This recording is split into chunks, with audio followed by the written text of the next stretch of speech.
The handcuffs came out before the blood even dried on her gloves. 1 second, Nurse Emma Calloway was pulling a 16-year-old boy back from the edge of death with nothing but a chest needle and 20 years of instinct nobody in that hospital knew she had. The next second, 2 officers were crossing the emergency room floor, badges catching the fluorescent light, and the hospital director was standing in the doorway with her arms folded and an expression that said she had been waiting for this moment for a long time. "Emma Calloway," the director said, loud enough for every nurse, doctor, and terrified family member in that ER to hear. "You are under arrest.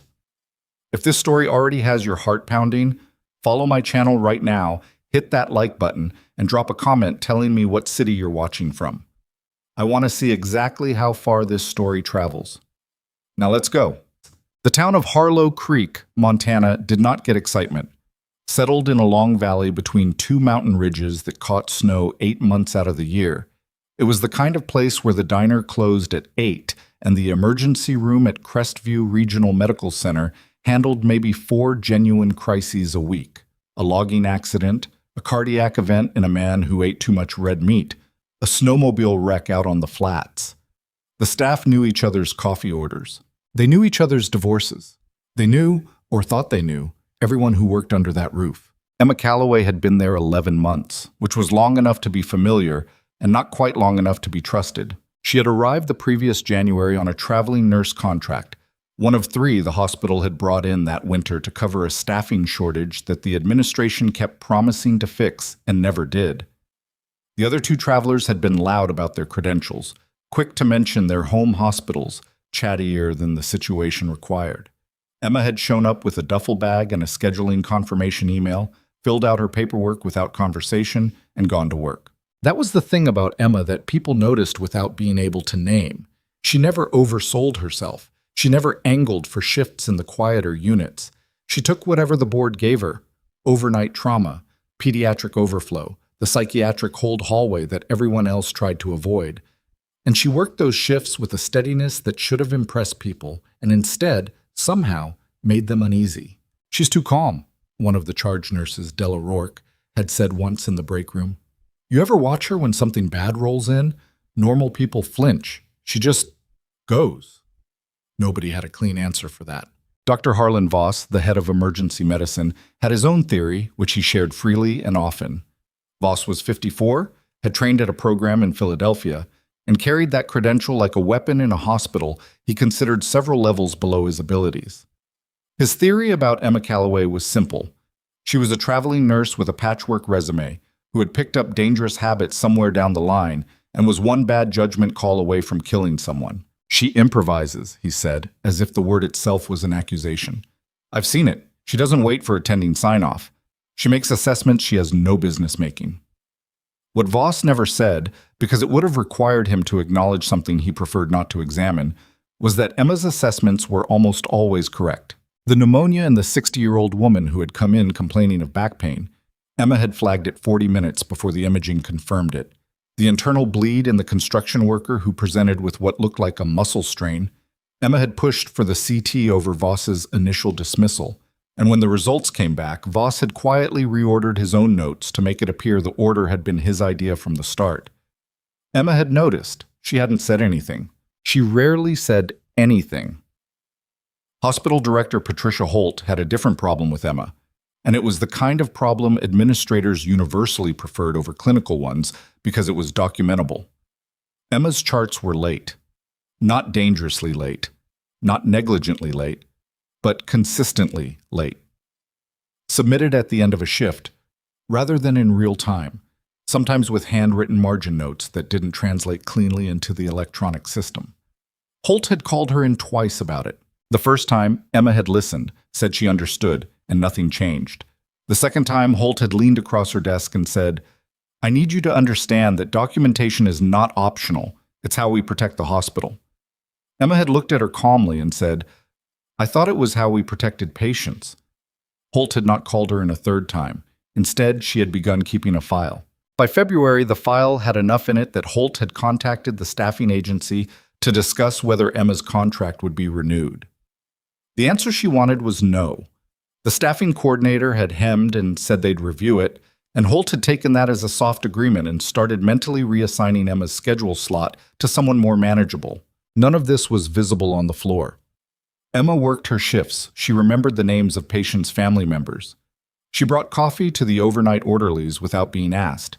She had a habit of sitting with patients who were frightened and not saying anything particularly comforting, not offering false reassurance, not reciting scripted language about how everything was going to be fine, just sitting there, present, until the fear settled into something the patient could carry. One of the younger nurses, a second-year named Brianna Osei, had asked her once how she did that, how she stayed so composed when the rooms got bad. Emma had thought about it for a moment. "You stop fighting the situation," she'd said. "You just work the problem." Brianna had written it in the little notebook she kept in her scrub pocket. She wasn't sure she understood it yet, but she thought she might, someday. The night of March 14th began the way bad nights always begin in emergency medicine, not with a dramatic entrance, but with a shift that seemed manageable right up until it wasn't. Emma had taken over at 7 p.m. from a day shift team that was clearly exhausted, a 3-car accident on the highway, having kept them moving since noon. She did her rounds, checked her patients, reviewed the board. 6 in beds, 2 in triage, nothing immediately critical. Voss was the attending on overnight.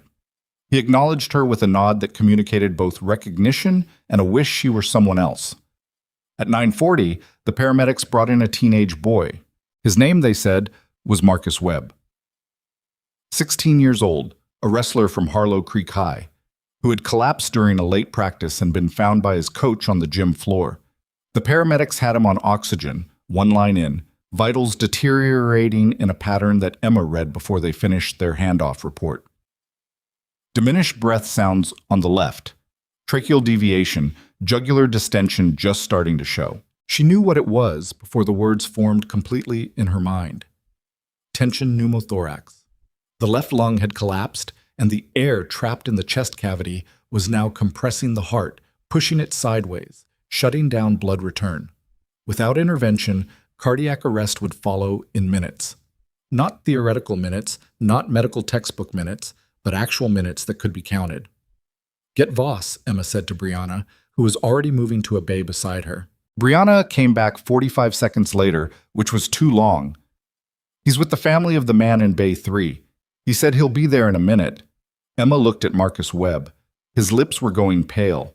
His oxygen sat was dropping on the monitor. 91, 88, 85. "Page him overhead," she said. "Right now." The overhead page went out. 30 seconds passed. 83, 80. Brianna came back from the nursing station with wide eyes. "He says he's coming. He said to keep the patient stable." Emma looked at the monitor, some 77. There was no conversation in her head about what happened next. The conversation had already happened, years ago, in worse places than this, over worse patients than this, and the conclusion had always been the same. You don't wait for permission when the patient is dying in front of you. You do the thing. You carry the weight of it later. She snapped a glove on her right hand, called for a 14-gauge angiocath, identified the second intercostal space at the midclavicular line on the left side, and placed the needle. The rush of air was immediate and audible. The pressure released. On the monitor, the saturation began climbing. 79, 83, 88. Marcus Webb's color came back. His blood pressure stabilized. He was still critical, still needed a chest tube and a surgeon and an OR, but he was not dying in the next 90 seconds. Emma stripped the glove and picked up the chart to document what she had done. Dr. Harlan Voss appeared in the bay entrance 40 seconds later. He looked at the monitor. He looked at the setup. He looked at Emma. "You did a needle decompression," he said. "He had a tension pneumothorax. SAT was in the 70s and dropping. You did not have authorization to perform that procedure." Emma set the chart down. "He's stable now. He needs a chest tube and OR consult." "I am aware of what he needs." Voss's voice had a particular quality, the flat, pressurized calm of someone containing something larger. "I am telling you that you performed an invasive procedure on a minor without attending authorization. That is a protocol violation. It was a life-threatening emergency." "That is not your determination to make." She looked at him directly. "It was exactly my determination to make. That's what nurses do in a code when the doctor isn't in the room." Voss held her gaze for 2 seconds, then turned and walked to the nursing station. Emma watched him pick up the desk phone. She already knew who he was calling. Done. Patricia Holt arrived at Crestview Regional Medical Center at 10:17 p.m. in a wool coat over her pajamas, which told Emma everything she needed to know about how the next hour was going to go. You didn't come in at 10:17 at night in your pajamas unless you were planning to do something that couldn't wait until morning. Holt wanted a decision she could own, and she wanted to make it while the situation was still hot. The conversation happened in the hallway outside Bay 2, with Marcus Webb's vitals stabilizing behind a curtain and a surgical resident on his way in from home, and 3 other nurses pretending to look at clipboards so they could listen. "You performed an invasive procedure without attending authorization," Holt said. "Not a question, a reading of charges." The attending wasn't present. The patient was in immediate life-threatening distress. There are protocols for that scenario, Emma. You know what they are. The protocol would have resulted in his death. Holt looked at her in a way that suggested she had moved past the clinical argument entirely and was operating on a different track. Dr. Voss has documented that the patient's presentation, while serious, did not preclude a brief wait for authorized intervention. Emma looked at the chart in her hands, then at Holt. The saturation was at 77 and dropping. A brief wait was not available. That is your interpretation. That is basic physiology. Holt drew a breath. I'm placing you on immediate administrative suspension, pending a full review of your actions tonight. You are to leave the floor now. Emma set the chart on the nearest surface. She didn't argue. She had learned a long time ago that arguing with someone who had already made up their mind was a use of energy that cost you something you couldn't get back.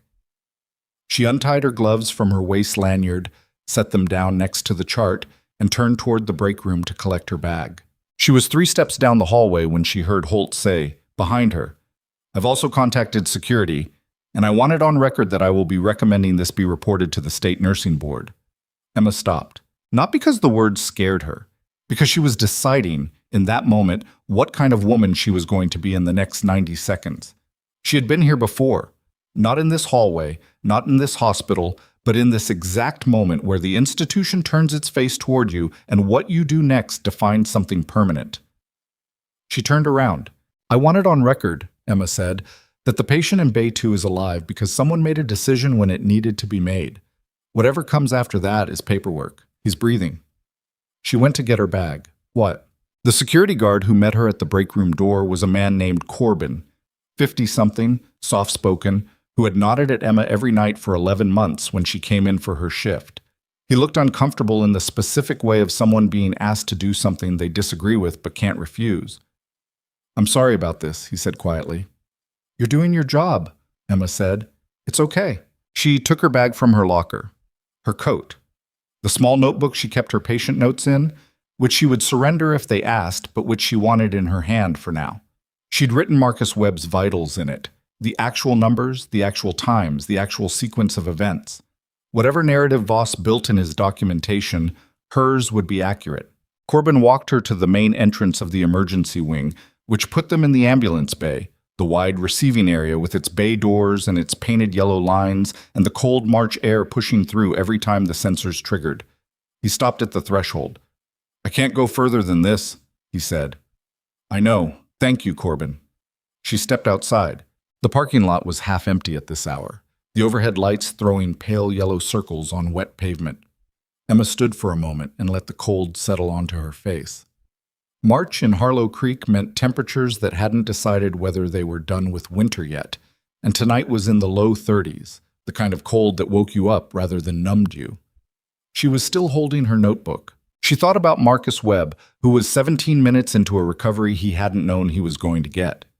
She thought about his parents, who were probably in a waiting room somewhere in the building right now, and who would be told at some point that their son had coded on the edge and come back, and they would never quite know the full accounting of how close it had been or what had kept the distance. That was fine. They didn't need to know. They just needed their son. Emma put the notebook in her bag and was reaching for her keys when the sound started. It was low at first, absorbed by the mountains and the wind, the kind of sound you felt before you heard it. A rhythmic thudding that her body knew before her brain had fully registered it. She looked up. The helicopter was running dark. No commercial navigation lights, No hospital helipad markings, just the shape of a heavy-frame military aircraft coming in low over the South Ridge, with its rotors cutting the mountain air in a pattern she recognized without being able to immediately explain why recognition came that fast. It wasn't heading for the helipad. It was coming down in the parking lot. Emma stood very still. The downdraft hit first, pressing her coat flat against her sides, lifting her hair. The aircraft settled onto the pavement 40 yards from where she stood.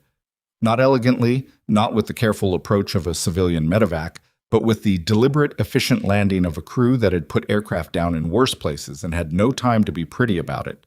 The rotors hadn't even stopped when the side door opened. 4 figures in tactical gear dropped to the pavement and moved in formation toward the hospital entrance. Not running. Moving with that particular cadence that looked like a fast walk until you timed it and realized it wasn't. They had kit on their backs and medical bags on their shoulders, and the way they scanned the environment as they moved was something Emma hadn't seen in 11 months of Montana emergency nursing. She had seen it in other places. Other years. A version of her life she had put in a bag and carried somewhere quiet and told herself was finished. The lead figure stopped 12 feet from Emma. He was younger than she expected, mid-30s, compact, with the posture of someone who had been standing at attention since before it was required of him. He looked at her face, not at her scrubs, not at her badge, not at the hospital behind her, at her face. Something in his expression shifted, the professional neutral giving way to something that might have been relief if relief looked like a man suppressing it very hard. He brought his hand up in a formal salute. "Sergeant First Class Daniel Rourke, 2nd Special Forces Group," he said. "We received a priority request for emergency medical assistance at this location." He paused. "Are you Calloway?" Emma stared at him. Behind her, she could hear the ambulance bay doors opening. Corbin, probably. And probably a few others by now, because a military helicopter in your parking lot was not something a small Montana hospital had a protocol for. She looked at Rourke. She looked at the 3 soldiers behind him, who were watching her with the same look, recognition held at professional distance. "My name is Emma Calloway," she said. "I'm a traveling nurse. I was just suspended." Rourke held her gaze. "Yes, ma'am," he said. "We know." Behind Emma, through the glass doors of the ambulance bay, she could see Patricia Holt crossing the ER floor toward the entrance, coat still on, face already rearranging itself into the expression of someone who was about to assert jurisdiction over a situation she did not understand. And outside in the cold parking lot, with rotor wash still pressing down on them and the mountains dark against a darker sky, Sergeant First Class Daniel Rourke had not lowered his hand. He was still saluting. Emma Calloway stood in the parking lot of a hospital that had just suspended her, with a military helicopter at her back and a soldier waiting for something she hadn't yet decided to give him, and she felt, for the first time in 11 months of a quiet life she had built very deliberately, the particular dangerous feeling of being found. She lowered her hand first, not away from Rourke, just down, to her side, fingers loose, the way she used to stand when someone was briefing her on something she already knew and needed to let them finish before she could respond. It was an old posture. She hadn't noticed until this moment how completely she'd stopped using it. "Who made the request?" she said. Rourke finally dropped the salute. "That information was passed through command channels, ma'am. What I can tell you is that we were diverted from a training rotation at Fort Harrison and retasked to this location approximately 90 minutes ago." "That's not an answer." "No, ma'am, it's not."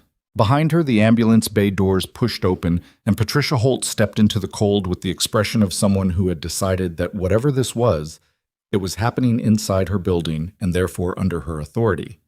She had her administrator's face on, composed, forward-leaning, the look of a woman who had handled difficult vendors and difficult physicians and was prepared to handle difficult military personnel in the same register. "Excuse me," Holt said, projecting her voice across the parking lot with the practiced volume of someone used to rooms that weren't quite listening.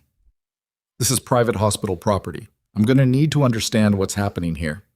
Rourke looked at her with the specific patience of a man who had dealt with confused civilians in high-pressure situations many times and had learned that patience was faster than explanation. "Ma'am, I'm Sergeant First Class Rourke, 2nd Special Forces Group. We're here in response to a medical emergency at this facility. If you're the administrator on duty, I'd ask you to give us access to the patient in your emergency department. Holt blinked. The patient, Marcus Webb, is being treated by our surgical team. We don't require outside assistance.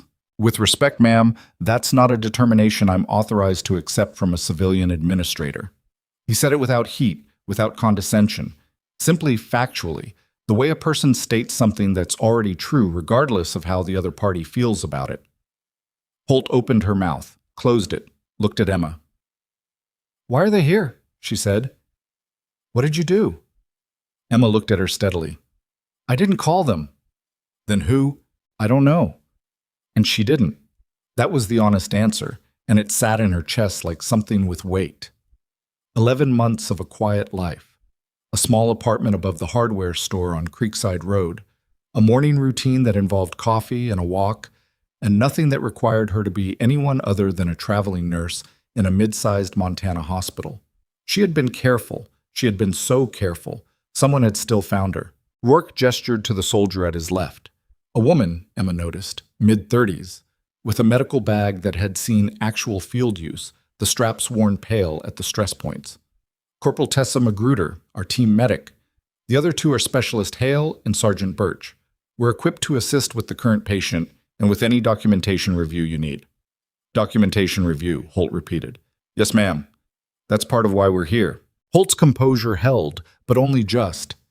Emma could see the thing happening behind her eyes.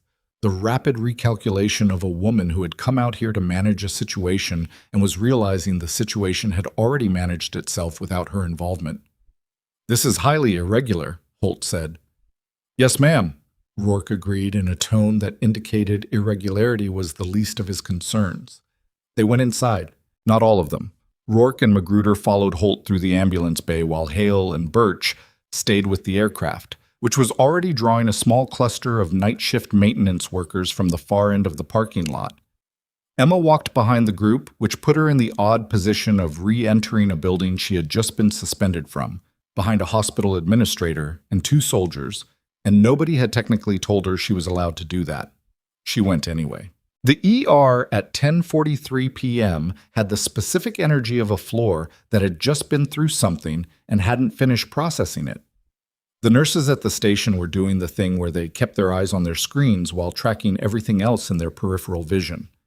Brianna Osei was at Bay 2's curtain, chart in hand, her posture doing a complicated negotiation between professional composure and the visible need to look at Emma and confirm she was real. Dr. Voss was standing at the far end of the station with his arms crossed and the expression of a man watching a situation develop that he had initiated and was no longer certain he controlled.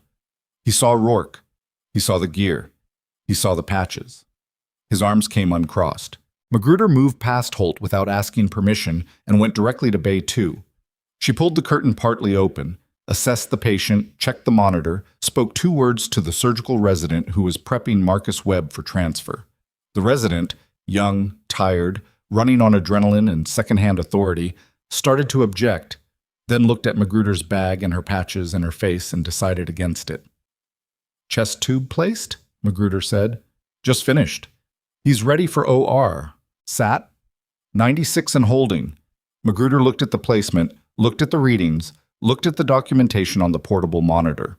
She took out a small field notebook, not a hospital chart, her own, and wrote something in it. Then she closed the curtain and turned back to the hallway where Holt and Rourke and Emma and a growing number of ER staff were conducting a standoff that nobody had formally declared. "The needle decompression was correctly placed," Magruder said. "Not to Holt, not to Voss. To the room." Voss took a step forward. "Who are you to make that assessment?" "Corporal Tessa Magruder, combat medic, 2 deployments, certified surgical technician." She looked at him with the particular absence of defensiveness that comes from not needing his validation. "The placement is textbook. Second intercostal, midclavicular. Given the documented SAT readings, the window for intervention was approximately 4 minutes. The procedure was performed at the right time by someone who knew what they were doing." The room had gone very quiet. Voss said, "The procedure was performed without authorization." In a field environment, that procedure requires no authorization beyond clinical assessment. The nurse made a field call. Magruder glanced at Emma for the first time. Something passed between them. Not warmth exactly, more like recognition. It was the correct call. This is not a field environment, Voss said. This is a hospital with established protocols and a chain of... Dr. Voss. Rourke's voice was quiet. Not loud enough to be aggressive, but with enough texture to stop the room. I'd suggest tabling the protocol discussion until we've completed our assessment. The patient is stable. That's the priority. Your assessment, Holt said. She had recovered some of her ground and was using it. I'd like to understand the scope of what you think you're assessing here. Rourke looked at her with the patience again. Ma'am, we were tasked to this location in response to a specific request and a specific situation. That situation involves the medical procedure performed tonight and the personnel involved in it. We'll need access to the documentation, the incident report, and a room where we can conduct a brief review. You don't have jurisdiction over this hospital's... We're not claiming jurisdiction over the hospital. He paused. We're exercising jurisdiction over one of the individuals involved. The sentence landed in the room and sat there. Everyone looked at Emma. Emma looked at Rourke. You want to tell me what that means? She said. Conference room, he said. Please. On set. The conference room off the main corridor was a beige rectangle with a long table, 6 chairs, a whiteboard with last month's staffing projections still written on it, and a window that looked out onto the hospital's back parking lot. Emma had been in it once before, for a mandatory in-service training on updated sepsis protocols, and had spent most of it mentally reorganizing the intake process for trauma cases because the training hadn't taught her anything she didn't already know. She sat on one side of the table. Rourke sat across from her. Magruder stood by the door, which wasn't closed.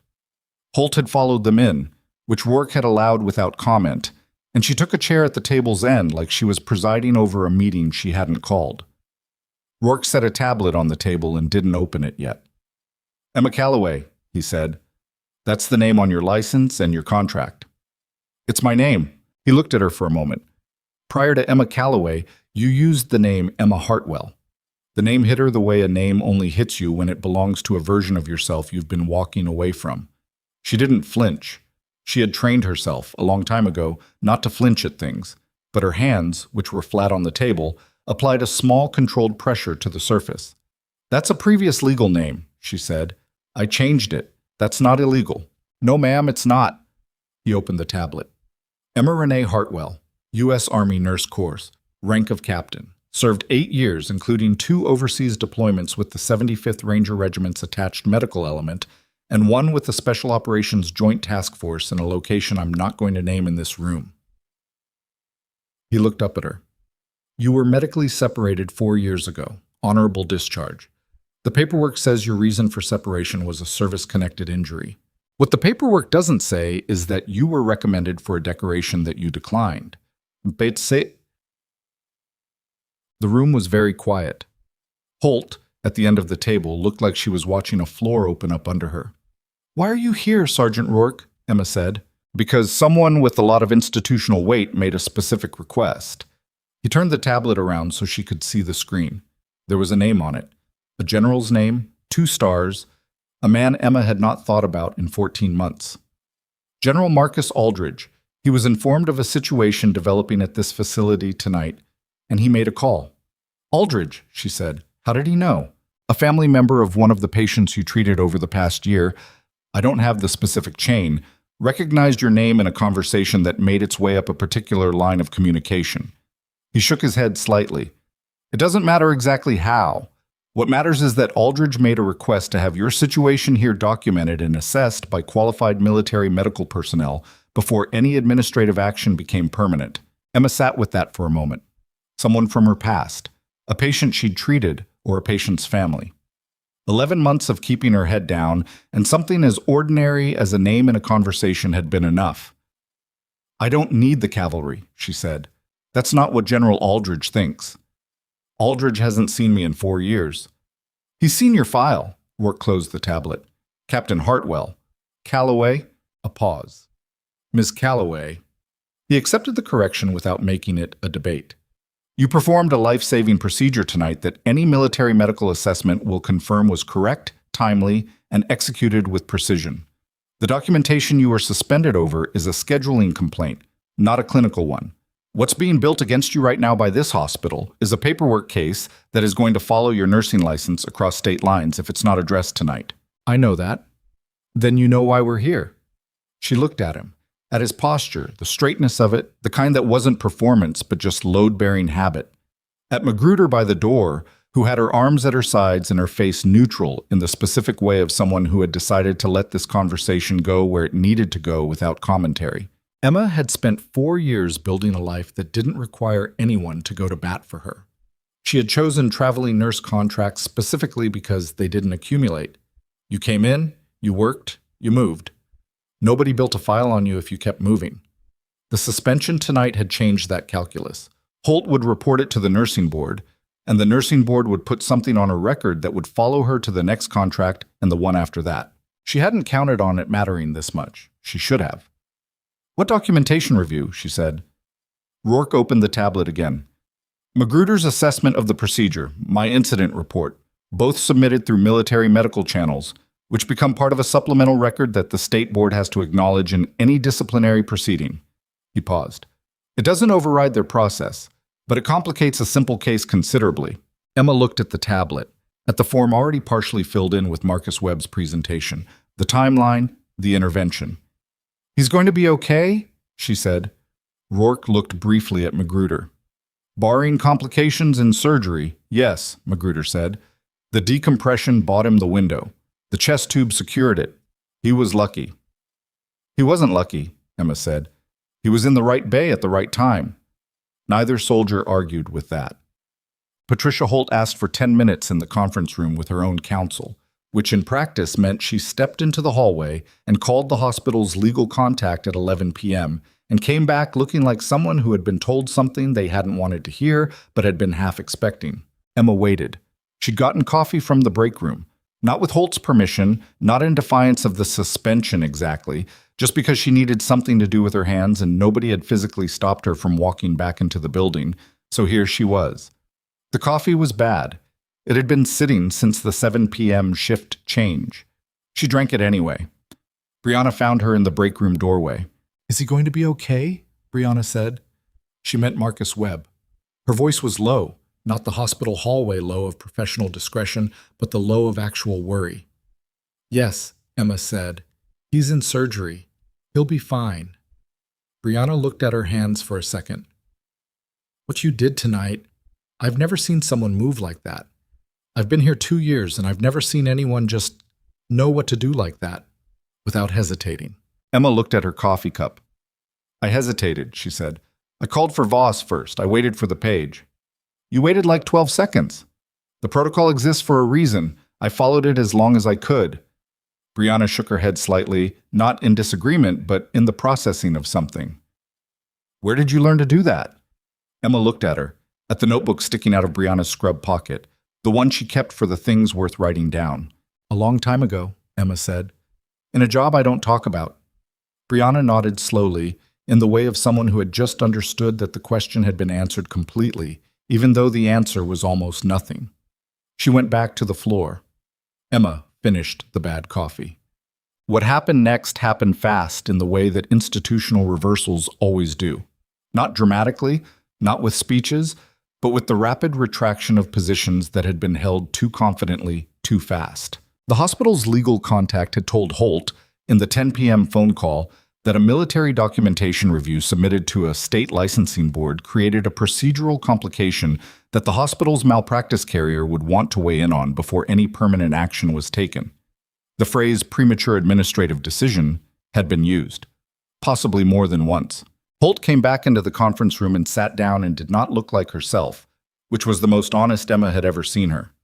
The suspension, Holt said carefully, is being classified as a temporary administrative hold pending full review rather than a formal disciplinary suspension. Rourke looked at her without expression.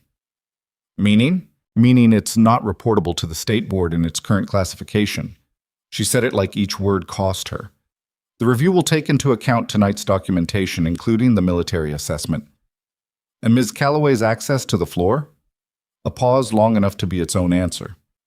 She's permitted to complete her shift. Emma looked at Holt. I have 3 hours left. I'm aware. Neither of them said anything that could be called an apology or an acceptance of one. That wasn't what this was. This was two people in a room where one of them had overreached and the other one had held her ground, and now the shape of things was different, and they were both adjusting to that new shape in real time. Emma stood up. She went to the door, then stopped. Marcus Webb's family, she said. Someone should update them. Holt said nothing. I'll do it, Emma said, and walked back out onto the floor. The Webb family was in the surgical waiting room on the second floor. Marcus's mother, Dana, who was 41 and had the specific exhaustion of a woman who had been running on fear for the past 90 minutes. His father, Roy, who was a large man and was managing his fear by standing near the door and being very still. And an older teenage girl who was introduced as Marcus's sister and who had been crying for a while and was not going to admit it. Emma told them what she could. He was in surgery. The pressure on his heart had been relieved. He was stable going in. The surgical team was experienced. Dana Webb grabbed Emma's hand with both of hers. Were you the one who helped him? I was in the bay, yes. They said someone, a nurse. Dana's voice broke slightly, then held. They said someone did something that kept him alive until the surgeon got there. Emma looked at her, at Roy, who had moved from the door to stand behind his wife, close enough to touch her if he needed to. He did the work, Emma said. 16-year-olds are harder to kill than people think. He fought. Roy's jaw moved. He was not going to cry in front of a stranger, but the effort of not doing so was visible. Thank you, he said. Emma nodded once and left them to it. She was in the stairwell, coming back down to the first floor, when her phone buzzed with a text from an unknown number. Not a call. A text. 4 words. We need to talk. She stopped on the landing between floors, one hand on the cold metal railing, and looked at the message. No name. The number was a 703 area code, which she knew without looking it up. Northern Virginia. The belt around the capital, the kind of number that originated from offices with particular kinds of authority over particular kinds of people. She had not given this number to anyone at Crestview Regional Medical Center. She had not given this number to anyone in Harlow Creek. She had not given this number to anyone at all, which meant whoever sent it had not needed her to. Emma stood in the stairwell between the first and second floors of a hospital that had just tried to end her career and partially failed, with a military helicopter in the parking lot and a soldier with a general's orders waiting in the conference room and 3 hours left on a shift she had been suspended from 2 hours ago, and she read the text a second time. We need to talk. She put the phone in her pocket. She went back down to the floor. Rourke was waiting for her at the base of the stairs.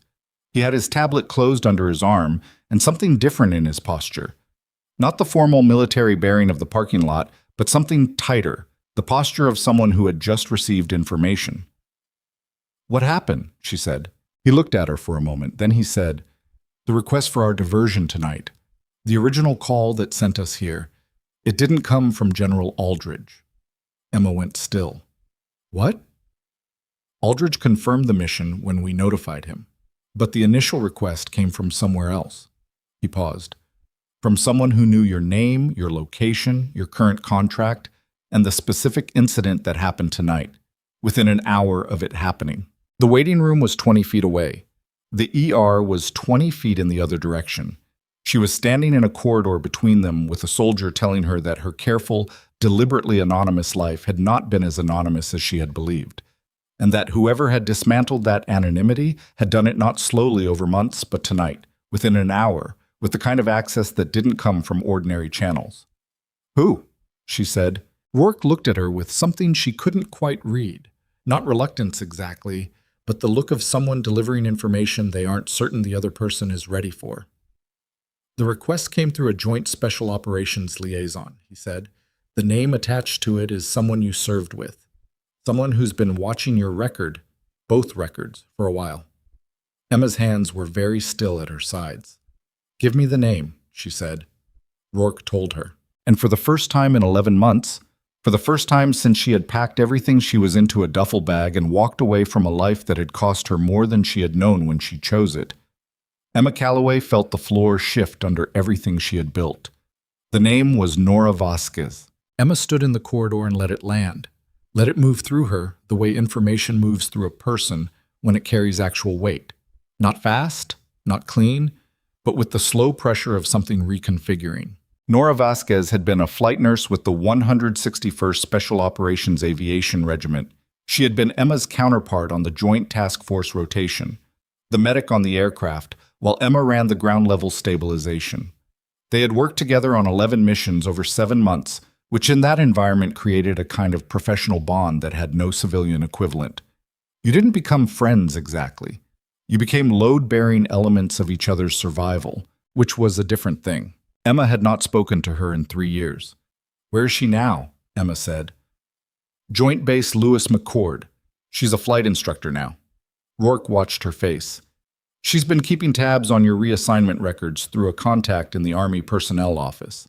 When tonight's incident started moving up the administrative chain here, she knew within the hour." "How?" "The hospital's legal contact is the brother-in-law of a reserve JAG officer. Once this hospital started making calls to protect itself legally, it touched a network Vasquez had access to." He paused. "She called in a favor, several favors." Emma looked at the far wall of the corridor, a motivational poster about teamwork that nobody had thought to take down when it stopped being relevant.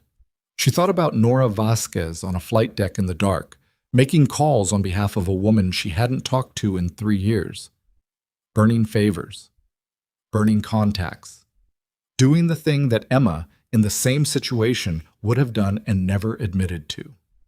"She shouldn't have done that," Emma said. "No, ma'am." Rourke's voice was even. "But she did." Emma pushed off the wall. There were things she was going to have to think about later. The name, what it meant, what it cost, what she owed. Right now she had 2 hours and 40 minutes left on a shift and a floor that needed her. "Tell me what you need from me tonight," she said. "A formal statement, timeline of the procedure, clinical rationale, your assessment of the patient's presentation. Magruder's documentation will corroborate the clinical side. Your statement establishes the decision process." "I can do that after I check on my patients." He nodded once. That was enough. Dumb. The ER at midnight had thinned. 3 patients remained in bays. A man with a kidney stone who was miserable but stable, an elderly woman with a broken wrist from a fall on her back porch steps, and a teenager with a deep laceration on his forearm from a woodworking accident that had needed 12 stitches and a tetanus update, and whose mother had not stopped apologizing to the nursing staff since they arrived. Emma checked each of them, updated the charts, crossed 2 items off the whiteboard. Voss was still on the floor. He was doing the thing she had seen him do before when situations didn't resolve the way he'd expected, moving with extra purpose, finding small tasks that kept him in motion, reviewing labs, adjusting orders he'd already reviewed, staying visible in a room where visibility had become complicated. He didn't speak to her when she passed him at the nursing station. She didn't speak to him. Brianna was charting at the far end of the station and looked up when Emma sat down beside her. "How are you doing?" Brianna said, quietly. The specific quiet of a person who genuinely wants to know. Emma considered the question. "I've had worse nights," she said. Brianna almost smiled. "That's not actually reassuring." "I know." She pulled up the documentation she needed and started writing the statement Rourke had asked for. She wrote it the same way she wrote everything clinical, concrete, sequential, without embellishment and without apology. Patient presented. Assessment findings. Time. Intervention. Response. She was not a person who softened clinical documentation with explanatory prose, because explanatory prose was what you did when you were defending yourself to someone who needed convincing. The numbers and the timeline should do that work. If they didn't, no amount of language would fix it. She was on the 3rd paragraph when the surgical resident came down from the 2nd floor and crossed the ER floor toward her. He was young, this resident, 28, maybe 29, with the particular kind of tiredness that first-year surgical residents carried as a permanent condition.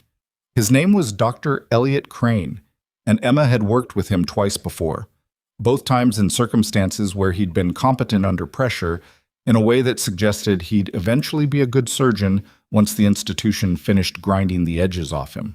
"Web's out," Crane said. He stopped at the station, not sitting, running on the elevated cortisol of a completed case. "Surgery went clean," Chest tube placement was solid. He's in recovery. Any complications? Minor bleed around the pleura. We managed it. He paused. The decompression site, your placement, was exactly where it needed to be. The pressure relief was even. The surgeon said it was one of the cleanest field decompressions he'd seen come through. Emma looked at her screen. Good. Crane stood there for a moment. He had something else to say and was deciding whether to say it, which was a thing she had noticed about him. He was careful with his words in a way that residents usually burned through in the first 6 months and recovered from in the 3rd year. For what it's worth, he said, I would have done the same thing. She looked at him. I know that doesn't help the paperwork situation, he added. It doesn't, she agreed, but thank you. He nodded and went back to his notes, and Emma went back to her statement, and for a few minutes the ER held the specific quiet of a floor that had been through something and was resting. The second escalation came at 12:41 a.m., and it didn't announce itself. What it looked like, from the outside, was a man walking through the main ER entrance, with his hand pressed to the side of his neck and a calm expression that was the particular calm of a person managing a significant amount of pain through willpower rather than absence of sensation. He was 50 or so, broad through the shoulders, wearing a work jacket that had the logo of a timber company on the chest. He walked to the triage desk and said, in a voice that was carefully measured, I think I need someone to look at this. He moved his hand. The laceration ran from below his left ear to the side of his jaw, not wide, but deep, and bleeding in a way that was currently controlled by direct pressure and would not continue to be controlled much longer. Brianna was at triage. She took one look and called Emma, who was already moving because she had seen it through the glass partition of the nursing station. The man's name was Vincent Kosar. A tree had come down in an unexpected direction during a late-night removal job. They happened occasionally, winter jobs with frozen ground and unpredictable lean, and a piece of equipment had caught him across the face. He had driven himself in because the nearest hospital was Crestview, and he thought it wasn't that bad until he'd looked in the rearview mirror at a stoplight and revised his assessment. Emma got him into a bay and got the pressure reestablished and assessed the wound properly for the first time. The depth was the issue, not the artery. The external carotid was intact, she could tell from the bleeding pattern and the intact pulse. But the tissue damage was significant, and there was a small structure near the lower margin that she wasn't entirely certain about in the current lighting. I need Voss, she said to Brianna, without enthusiasm. Brianna went, came back. He says it's a laceration, Brianna said. He said irrigate and close. Emma looked at the wound, at the patient, who was managing his fear by looking at the ceiling and thinking about something else. Tell him I want him to look at it before we close, she said. Brianna went again. Came back with the answer in her expression before she said the words. He says he trusts your clinical judgment, which was not something Voss had said to her before tonight, and which meant one of two things. Either the evening's events had genuinely shifted his position, or he was establishing a record in which Emma's decisions were entirely her own. She looked at the wound for another 3 seconds. Then she made the decision that was going to take the most time and create the most paperwork, and was nevertheless the correct one. Get me Crane, she said, and tell him to bring the vascular tray. Crane confirmed it in 4 minutes. There was a small branch of the facial nerve running along the inferior margin of the wound that needed to be identified and protected before closure, and the depth of the laceration had pushed tissue in a direction that made simple closure a risk for permanent numbness along the left jaw. It wasn't catastrophic, it wasn't going to kill Kosar, but it was the kind of thing that got missed in a straightforward laceration repair and showed up 3 weeks later in a neurologist's office. Good catch, Crane said quietly while he prepped. Standard assessment, Emma said.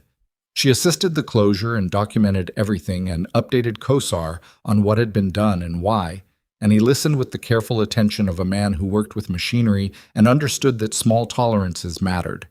He thanked her without making it more than it was, which she appreciated. She was walking back to the nursing station at 1:15 a.m. when she found Rourke standing in the hallway outside the conference room with a look she hadn't seen on him yet. Not the military patience, not the professional neutral, but something underneath those things. We have a problem, he said. She followed him into the conference room. Magruder was there, and she had her own tablet out, and the look on her face matched Rourke's. "There's a second inquiry," Rourke said. "Not from the hospital, from the state board." Emma sat down. "Tonight?" The call went in at 11:47 p.m. Someone contacted the Montana State Board of Nursing after the military documentation review started. They filed an expedited complaint request citing public safety risk. The room was quiet for a moment. "Who filed it?" Emma said. Rourke and Magruder exchanged a look. The complaint was filed by a third party. Not the hospital, not Dr. Voss directly. Administrative liaison. Someone with a history of submitting complaints on behalf of healthcare facilities. He set the tablet down. "It's a professional complaint filer. Hospitals use them when they want separation between the institutional complaint and the individual decision maker. Plausible deniability." Emma looked at the table, at the whiteboard behind Rourke with its outdated staffing numbers, at her own hands. "They escalated it," she said, "even after the legal call, even after the reclassification." "Yes." "Which means someone in this hospital decided tonight that the risk of backing down was greater than the risk of pushing forward. That's our read." She thought about it, about the specific calculation that went into that decision. The board complaint was a long play.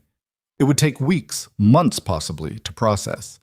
But it would sit on her record in the interim, flagged and pending, which meant every contract she signed in the meantime would require disclosure, and every hiring decision would carry the shadow of an unresolved complaint. It was not about tonight anymore. It had stopped being about tonight. "Someone's protecting a position," she said. Rourke nodded. "The question is whose?" The answer came in pieces, the way it usually did, not in a single revelation, but in the accumulation of small things that suddenly cohered. Magruder had been pulling documentation for the military record. Emma's treatment of Marcus Webb, the timeline, the attending response. In doing so, she had reviewed the full incident report that Voss had submitted, the one he'd filed in the 90 seconds between leaving Bay 2 and picking up the desk phone. She had been looking at it for clinical accuracy. What she found instead was a timestamp problem. "This report was submitted at 22:04, Magruder said, showing Emma the tablet. 51 seconds after Dr. Voss left the bay. The patient's oxygen saturation at time of submission is documented here as 89%.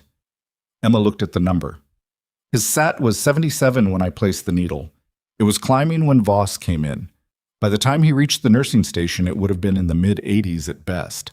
"Right. 89 is the number that supports patient was borderline, intervention was premature. 77 is the number that supports patient was critical, intervention was necessary." Magruder's voice was flat and precise. "The number in the official report doesn't match the monitor data Crane pulled when he assessed the patient post-intervention. Crane's intake note from surgical prep puts the initial SAT at 76. Emma looked at her. "Voss changed the number," Emma said. "The number in the official report doesn't match the monitor data," Magruder said again, carefully, because she was a soldier and not a prosecutor and was being exact about what she could prove versus what she was implying.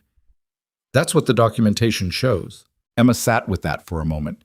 She had known Voss was going to build a record against her. That much had been obvious from the parking lot. What she hadn't anticipated was documentation that was clinically inaccurate, because falsifying patient data was not the move of a man protecting his authority. It was the move of a man protecting something larger. "Why?" she said. "Why would he need the number to be wrong?" Rourke leaned forward slightly. "That's the question we've been working on for the last hour." He glanced at Magruder, who pulled up a second screen. "Crestview Regional Medical Center is currently under review by the State Health Department for its emergency response protocols. The review was triggered 6 months ago by 2 separate incidents where delayed intervention contributed to adverse patient outcomes. Voss was the attending on duty for both of those incidents. The room felt different now, smaller. If Emma's intervention tonight is documented as necessary and correct," Rourke continued, "it implicitly supports the argument that the delays in those prior incidents were also clinically significant. It strengthens the state review's case. And if my intervention is documented as unauthorized and premature," Emma said, "it gives the hospital a narrative. Rogue nurse overriding protocol. Protocol is what protects patients. See, we value protocol." "Yes." She looked at the whiteboard. at the numbers that didn't mean anything anymore, at the window where the parking lot lights were orange against the dark. "So the suspension isn't about me," she said. "It was never really about you," Rourke said. She went to find Holt at 1:45 a.m. She found her in her office on the administrative wing, which required a badge that Emma technically still had because no one had thought to revoke it in the administrative chaos of the evening. Holt was at her desk with 2 folders open and a legal pad covered in notes, and when Emma pushed the door open, she looked up with an expression that had passed through exhaustion and come out the other side into something raw. "You need to leave the administrative area," Holt said. "The incident report Voss submitted has a documented saturation reading that doesn't match the surgical intake data," Emma said. 77 versus 89. "That's not a transcription error. The difference is clinically significant, and it's specific enough to be intentional." Holt's pen stopped moving. "I'm not here to threaten you," Emma said. "I'm telling you because you're the administrator, and this is happening under your roof, and whether you initiated it or not, it is going to come back to this office when the military documentation is submitted to the board alongside Crane's surgical intake note." Holt looked at the folders in front of her. She looked like a woman doing arithmetic that kept coming out wrong no matter how she arranged the numbers. "Dr. Voss filed that report independently," she said. "I know. I was not aware of the specific documentation he included." "I believe you," Emma said. And she did. Not because Holt was trustworthy in some larger sense, but because the saturation number was Voss's specific protection, not Holt's. Holt's protection was the administrative suspension. Different tools, different users. "What do you want?" Holt said. Emma looked at her. "I want the board complaint withdrawn. I want the suspension reclassified as resolved pending review with a note that the clinical intervention was assessed as appropriate by military medical personnel. And I want the documentation discrepancy flagged to the state health department review that's already looking at this hospital." The silence was long enough to have texture. "The last thing," Holt said carefully, "is not something It's not something you can prevent," Emma said. "Rourke's people are submitting a full documentation package through military medical channels tonight, regardless of what you decide. That package will include the saturation discrepancy as part of the clinical record. The state review will receive it in whatever channel exists between the military medical system and the state health department." She paused. "I'm giving you the option to be the person who flagged it proactively rather than the person it was flagged around." "What?" Holt stared at her for a long moment. Emma waited. She had learned, in environments considerably less comfortable than this office, that the most important thing about waiting was that you had to mean it. You couldn't perform patience while secretly being impatient. The person across from you could always feel the difference. "Give me 30 minutes, Holt said. Emma nodded once and left. Shut. She was in the hallway outside Holt's office when her phone buzzed. Not the unknown number this time, Rourke's direct line, which he had given her when they exchanged contact information for the statement documentation. She answered. "We have a situation at the aircraft," he said. "What kind?" "2 men showed up in the parking lot about 15 minutes ago. Civilian vehicle, no hospital credentials. They've been talking to Hale and Birch, and the conversation has moved from questions to something that doesn't feel like questions." Emma was already walking. Law enforcement. No badges, no uniforms. They identified themselves as representing the hospital's administrative office, but they don't match anyone Holt's staff has confirmed to me.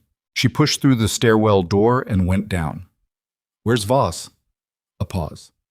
"That's a good question. He was on the floor 20 minutes ago." She hit the ground floor and moved through the ER, which was quiet now. The kidney stone patient had been discharged. Kosar was being prepped for release. Only the broken wrist patient remained, sleeping, and pushed through the ambulance bay doors into the parking lot. The helicopter was where they'd left it. Hale and Birch were standing at professional spacing from 2 men in dark jackets who had the posture of people used to being physically present as a form of argument. Not large men, but set in a certain way, standing in a way that blocked the aircraft door without technically blocking it. Emma crossed the parking lot. The cold hit her. Still in the low 30s, the wind picking up off the mountain ridge to the east. She didn't have a coat. She didn't go back for one. She stopped 8 feet from the group. "Emma Calloway," one of the men said. He had a voice calibrated to project reasonable authority. We're representatives of Crestview Regional's Administrative Risk Management Unit. We need to discuss the circumstances under which this aircraft— Hail, Emma said, without looking at the soldier. Have these men provided ID? Declined to, Hale said. His voice was even and entirely unmoved. Have they provided documentation showing they represent the hospital's administration? No, ma'am. Emma looked at the two men. You're on private property at 2 a.m. without identification. The aircraft you're standing next to belongs to the United States Army. Interfering with military equipment or personnel is a federal matter. She held the taller man's gaze. I'd suggest moving away from the aircraft. The tall man looked at her with an expression that was recalibrating. He had expected a nurse, had built whatever plan he came here with around a nurse, and was encountering something that didn't fit that frame. We're not here for a confrontation, he said. Then step back. A beat. 2 beats. The kind of silence that precedes a decision. They stepped back. Emma watched them go to their vehicle, a dark SUV parked illegally across 2 spaces near the ambulance bay. They didn't leave. They sat in the vehicle with the engine running, watching. Birch came to stand beside her. He was 23, maybe 24, with the build of someone who had been athletic since childhood and the face of someone who had not yet been tired enough by life to look his age. You think they'll come back in? He said. Emma looked at the SUV, at the engine exhaust rising white in the cold air, at the way neither man in the vehicle was looking at a phone. Both of them were watching the entrance, watching the aircraft, watching the parking lot. They're not here for the aircraft, she said. They're here to watch what we do next. She went inside. Rourke was in the conference room with the documentation package assembled. Magruder's clinical assessment, Emma's formal statement, Crane's surgical intake note, the monitor data from Bay 2, and the timestamp comparison that showed Voss's saturation figure as inconsistent with every other clinical record from that night. He looked up when Emma came in. 2 men in the parking lot, she said. No ID, claimed hospital risk management. They backed off when I pushed. Rourke was quiet for a moment. Risk management doesn't send people at 2 a.m. No. He looked at the package on the table. I want to get this submitted tonight, not tomorrow, tonight. How long?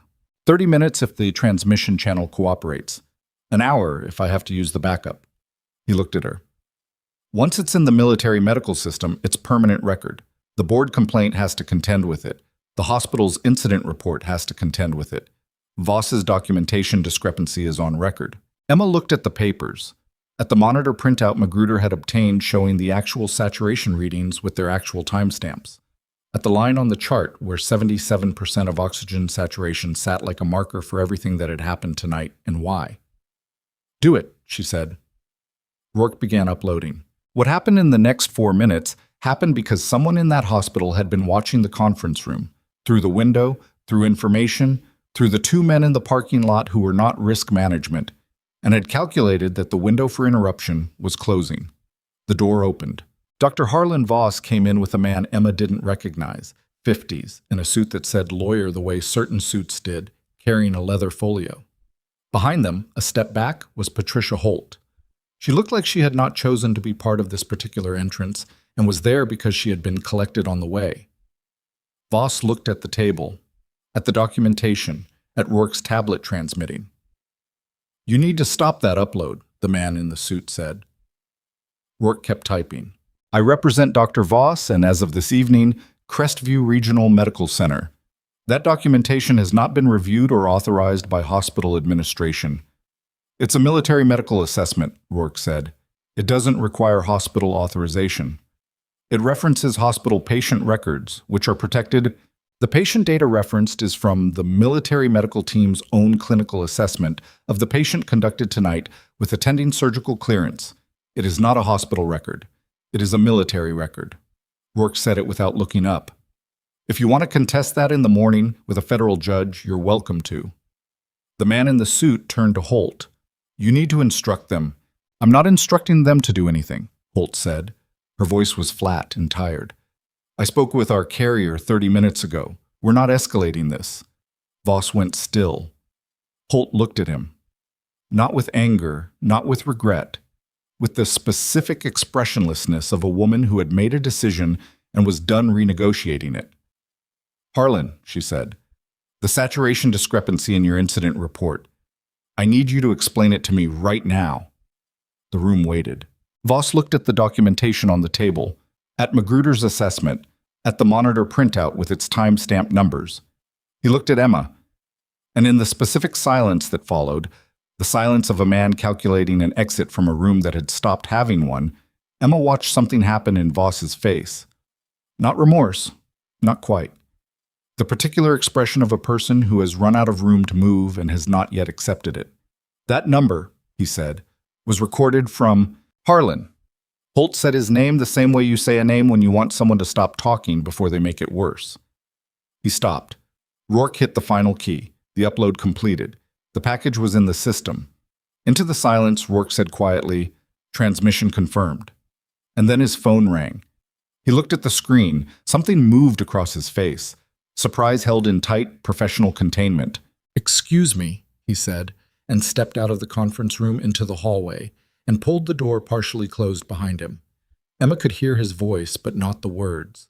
The cadence of it, the formal, attentive rhythm of a soldier receiving a communication from someone above his rank, was clear through the door. It lasted 45 seconds. When he came back in, the room read him immediately.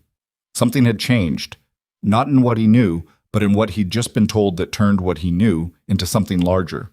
He looked at Emma. "That was General Aldridge," he said. "He's been monitoring the transmission. He wants to speak with you directly." He held the phone out. "He's waiting." Emma looked at the phone in Rourke's hand.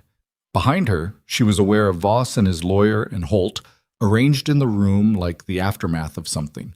And in front of her was a soldier holding out a line to a 2-star general who had not spoken to her in 4 years, and whatever he said next was going to change the shape of the remaining hours of this night in a way she couldn't yet see. She took the phone. She brought it to her ear. "General," she said, and the voice on the other end said, "Captain Hartwell, I think it's time we had an honest conversation about who you are and what you've been carrying. But first, are you safe?" "Yes," Emma said. "I'm safe." The word came out flat and honest, the way she answered clinical questions. Not because the question was clinical, but because the habit of precision under pressure was too deep to adjust for social register. She was safe. The building was standing. The patient was alive. Safe was accurate. Aldridge's voice was the same as she remembered it, measured, low, with the particular quality of a man who had learned to slow his speech down because the people around him tended to speed up when he was in the room. It was a deliberate compensation. She had noticed it 4 years ago, and she noticed it now. "Good," he said. "Then let me be direct with you, because I think you've been patient enough tonight." A pause, short. "What's happening at that hospital is not an isolated disciplinary matter. My office has been monitoring the State Health Department's review of Crestview Regional for 3 months.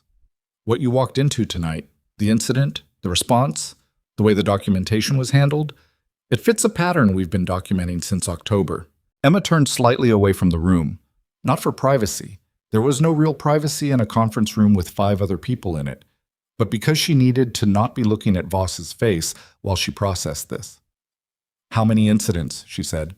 4 documented, 2 that resulted in patient harm. The review team has been building the administrative record, but they needed clinical corroboration from inside the facility. What Sergeant Rourke just transmitted gives them that corroboration. She looked at the window. The parking lot lights, the SUV still idling near the ambulance bay, the helicopter sitting dark and patient on the pavement. "You used tonight," she said. "A beat. I confirmed tonight. There's a difference." "Is there?" "Emma." He said her name the way people said names when they wanted you to understand they were speaking to you specifically, not to a role or a record. "I did not arrange what happened in that emergency room. I did not put that boy in distress. What I did when Vasquez called and told me what was unfolding was make sure the right people were in the right place to document it accurately. That's not using you. That's making sure the truth has a witness." She was quiet for a moment. Outside, one of the men from the SUV had gotten out and was standing near the vehicle, hands in his jacket pockets, still watching the entrance. "The board complaint," she said.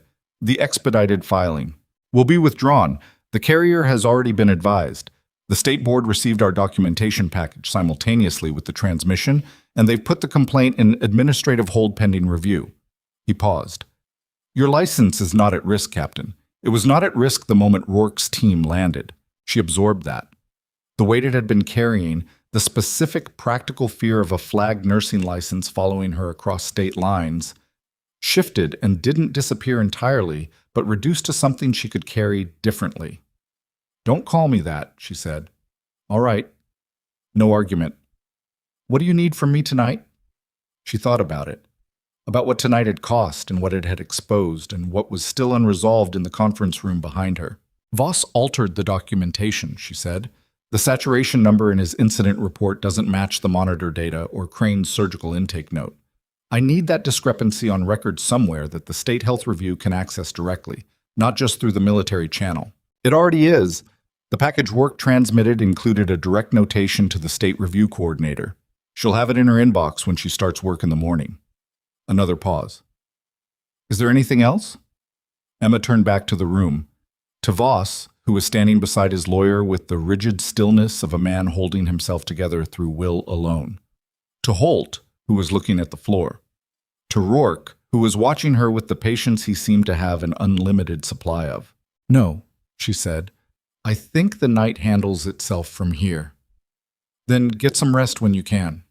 A brief pause. You did good work tonight.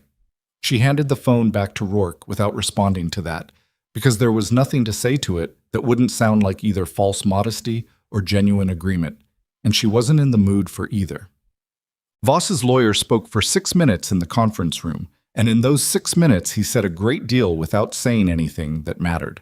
He said the documentation discrepancy was a data entry issue under stressful conditions. He said the incident report had been submitted rapidly and in good faith. He said his client had every intention of cooperating with any review process. He said the word process 4 times and appropriate channels 3 times, and never once said anything that resembled an acknowledgement of what the discrepancy actually was. Emma stood near the window and let him finish. When he was done, she said, "The monitor in Bay 2 records saturation data automatically with timestamps. It's not a manually entered field. There is no data entry version of how that number became 89 in the incident report." The lawyer looked at her. He had the face of a man who was very good at his job and was currently being asked to do it under conditions that his job hadn't prepared him for. That is a technical question that... It's not a technical question, Emma said. It's a simple question. 1 number. Where did it come from? Voss said, the monitor can lag. It doesn't lag on saturation. It updates every 6 seconds. Every reading is time-stamped to the second. She looked at him directly. 77% at 21:58, 79 at 2200, 83 at 2202. The readings are in the package Rourke submitted. 89 is not in that sequence at any point before 2217, which was 19 minutes after your report was filed. The room was very quiet. Holt was looking at Voss now, not with accusation. She had moved past accusation into something colder. The look of a person recalculating the weight of what they have been carrying on someone else's behalf. Voss said nothing. His lawyer put a hand on his arm, which was the specific gesture of a lawyer telling a client to stop talking, and Voss, who was not a stupid man, understood it and stopped. I think, Holt said, that you should both leave my hospital for tonight. The lawyer started to object. I'm not asking, Holt said. They left, not immediately, and not without the lawyer making a call in the hallway that everyone in the conference room could not hear, but could feel through the glass, and not without Voss stopping at the nursing station to retrieve something from his office that took 8 minutes and made Rourke's hand move slightly toward his radio before settling again. But they left. Emma watched from the nursing station as the 2 men from the SUV outside received a call, sat for 30 seconds, and then drove away. Whatever contingency they had been there to execute had been canceled. The ER was quiet. The broken wrist patient was sleeping. Brianna was at the far end of the station charting with the focused, slightly over-precise movements of someone running on adrenaline and not enough food. The clock on the wall said 2:47 a.m. Emma sat down at a workstation and finished the documentation she had been working on before Kosar came in.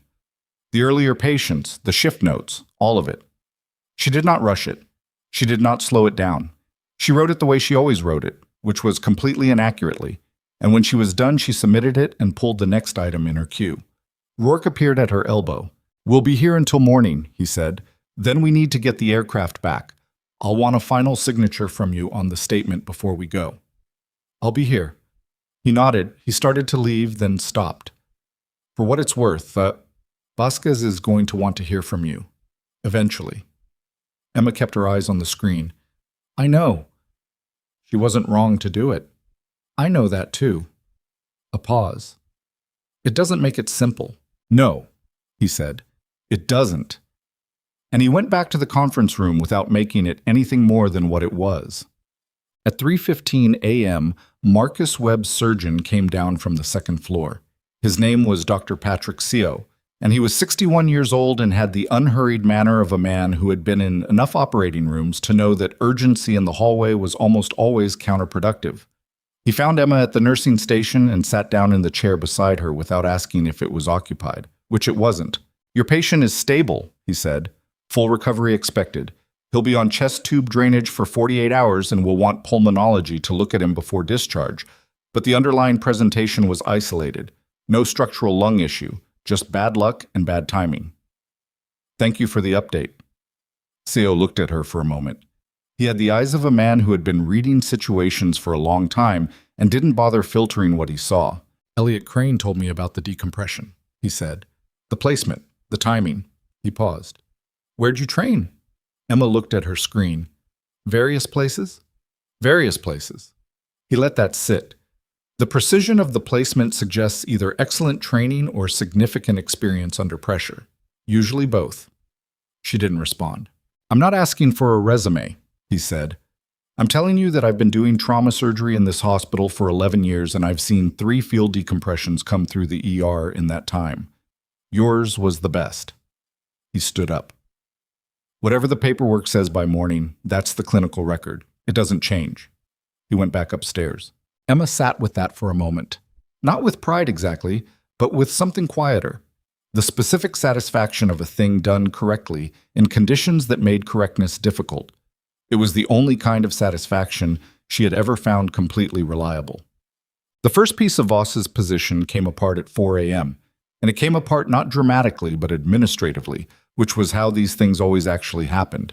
The State Health Department's emergency review coordinator, a woman named Sandra Flog, whose job apparently had no off hours given that she was responding to documentation submissions at 4 in the morning, sent a formal notification to Crestview Regional Medical Center's administrative email that the existing review of the facility had been upgraded from standard to priority status, effective immediately, based on newly submitted clinical evidence. The notification required an administrative response within 72 hours and listed 6 specific documentation items the review team was requesting, 3 of which were directly connected to the incidents from October and December that Aldridge had referenced, and one of which was specifically the incident report from Bay 2 that evening, the original submission and any subsequent amendments. Holt forwarded the notification to Emma.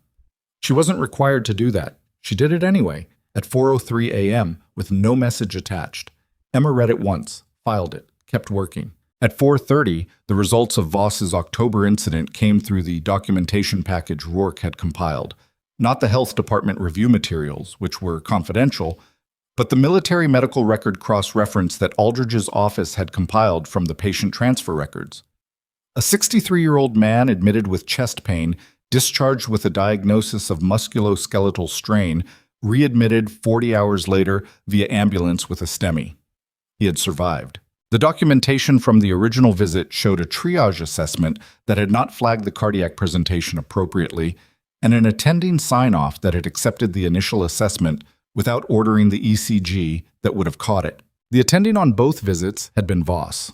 The December incident was a 40-year-old woman, abdominal pain, discharged with a diagnosis of gastritis, returned by ambulance 36 hours later with a perforated appendix that had been developing at the time of the first visit.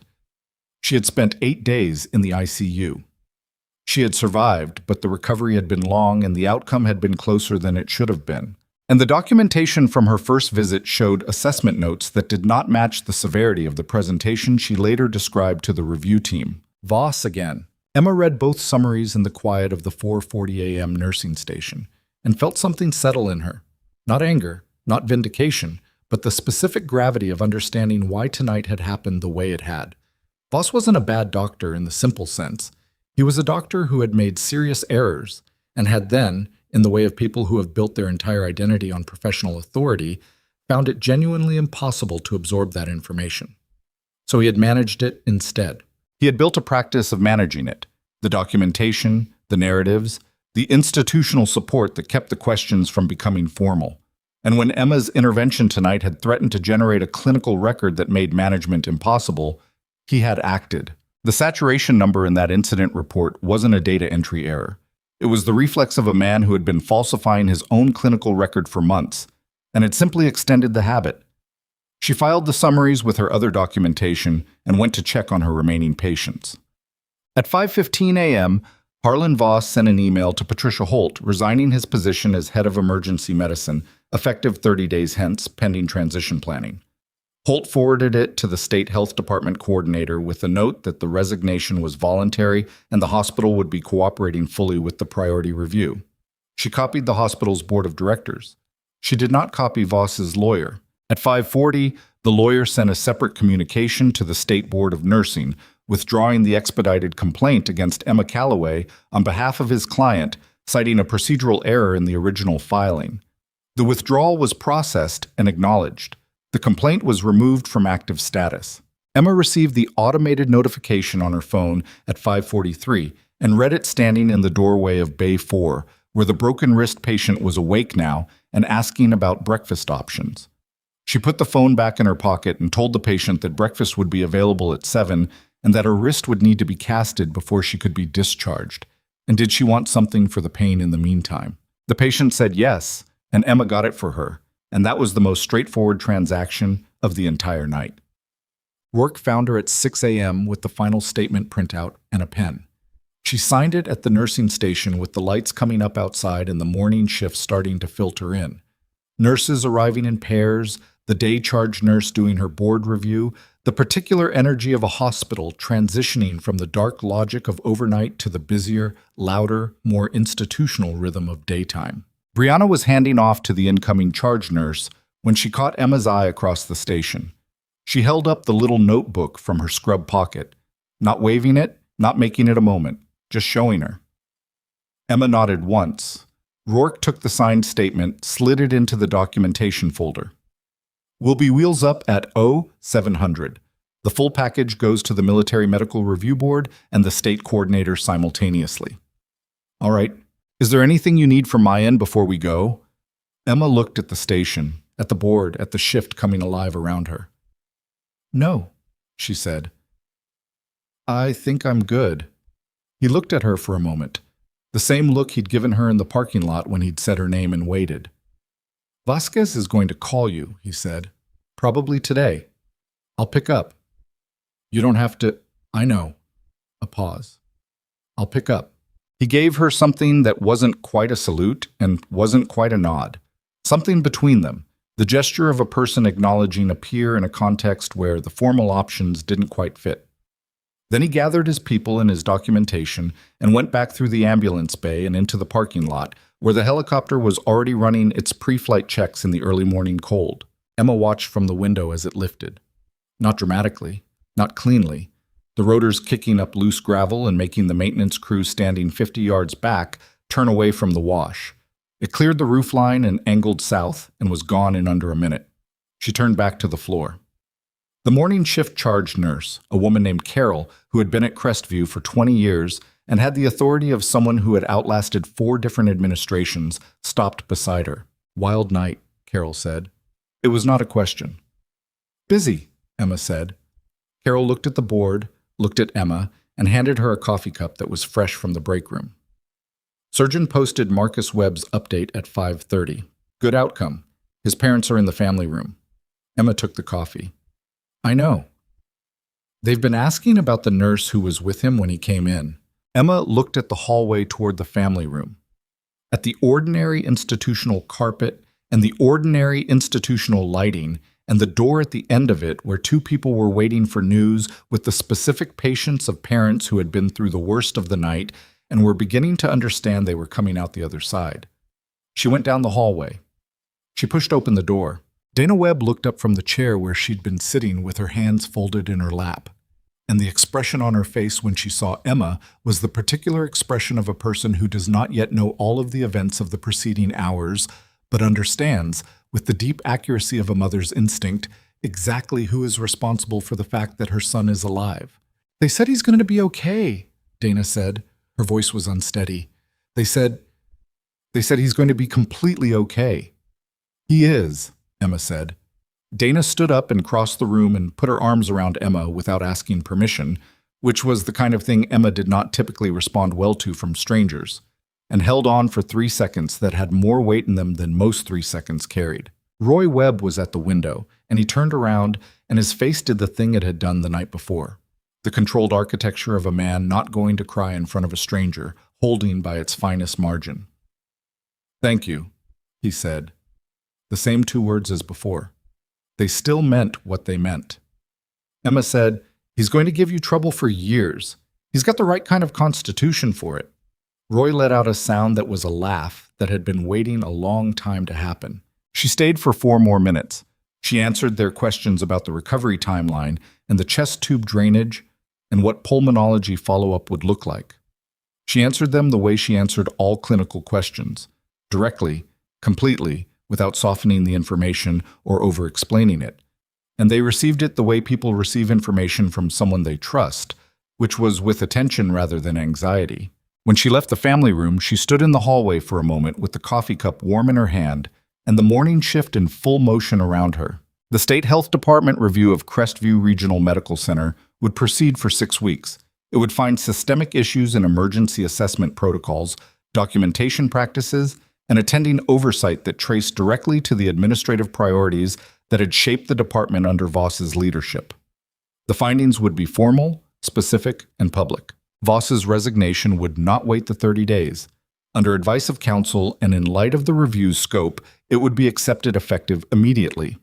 The nursing board complaint would be expunged from Emma's record as though it had never been filed, because procedurally that was what a withdrawn complaint became. None of that was resolved yet.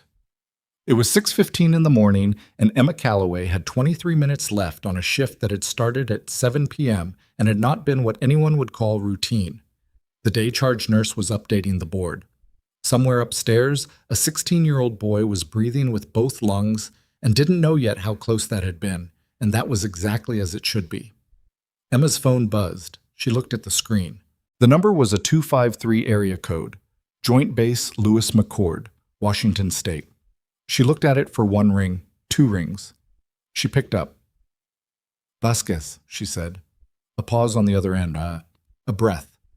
And in that breath, 3 years of silence and the particular weight of a person who had burned favors and called in debts and made calls at 10 p.m. on behalf of someone who hadn't asked her to, and who was now waiting to find out if that had been welcome or not.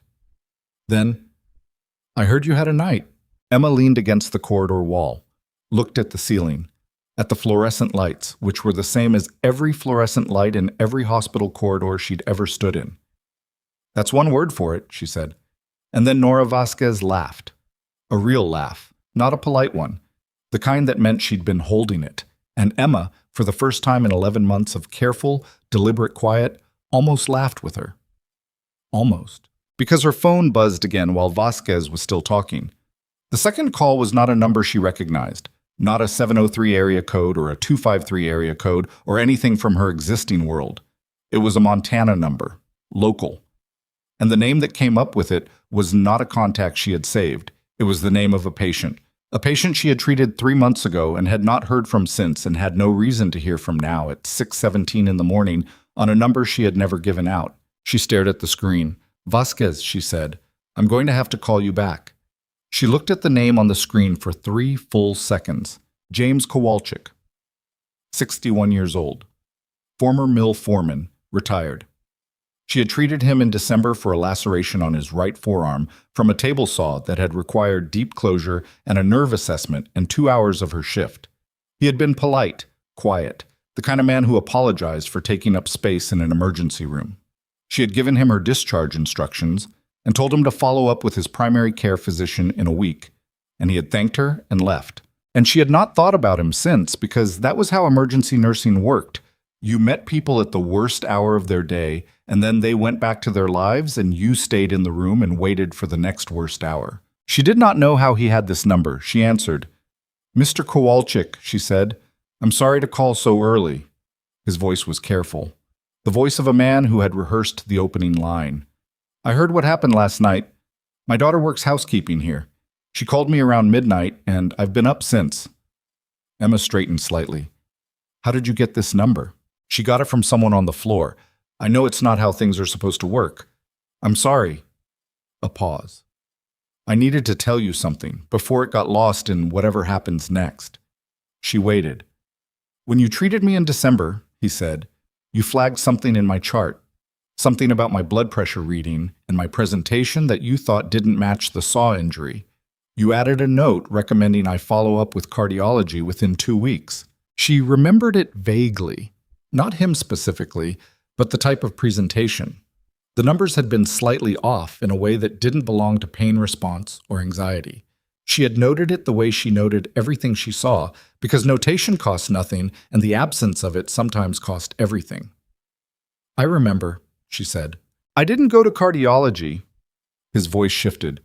I thought you were being overly cautious. I don't know what I thought, that it wasn't necessary, that I felt fine. He stopped, started again. I went last week.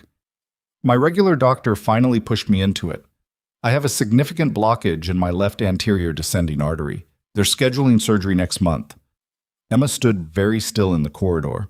The cardiologist said if I'd waited another 6 months, I probably wouldn't have made it to a hospital in time.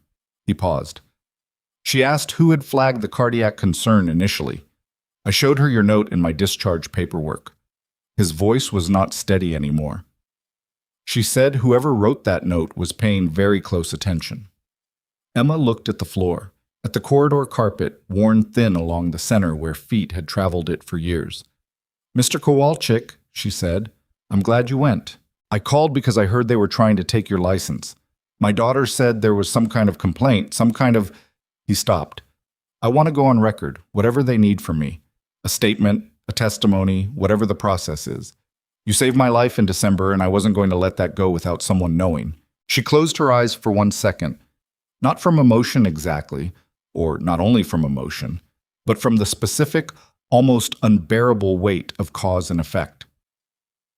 A note in a chart, 2 lines, a recommendation that took 30 seconds to write and that a man had folded into his discharge paperwork and carried home and left unread for 3 months, and then followed, finally, because his doctor pushed him and was now standing between him and a future he hadn't known was in question. The complaint has been withdrawn, she said. My license is fine. A long exhale on the other end. Oh, He stopped himself, collected himself. Good. That's good. Thank you for calling, she said. Take care of yourself before the surgery. Follow what the cardiologist tells you. Yes, ma'am. A pause. You're a remarkable nurse. She opened her eyes. You're a good patient for finally showing up. That matters more than you think. She ended the call and stood in the corridor for a moment with the phone in her hand and the morning moving around her and the specific, irreducible truth of her own work settling over her like something she had been carrying at a distance and had just been allowed to set down. This was why she was here. Not in this hospital, not in Harlow Creek specifically. Here, in this work, in this particular form of being useful in the world, not because it was clean or recognized or easy, because it was real in a way that very few things were, and because the gap between a note in a chart and a man who got to see his grandchildren grow up was a gap she knew how to bridge, and bridging it mattered whether or not anyone saw her do it. She pocketed the phone and went back to the floor. The State Health Department review of Crestview Regional Medical Center became public record on a Tuesday, 6 weeks after the night of March 14th, when the final report was filed and the findings were released to the press in the standard administrative way.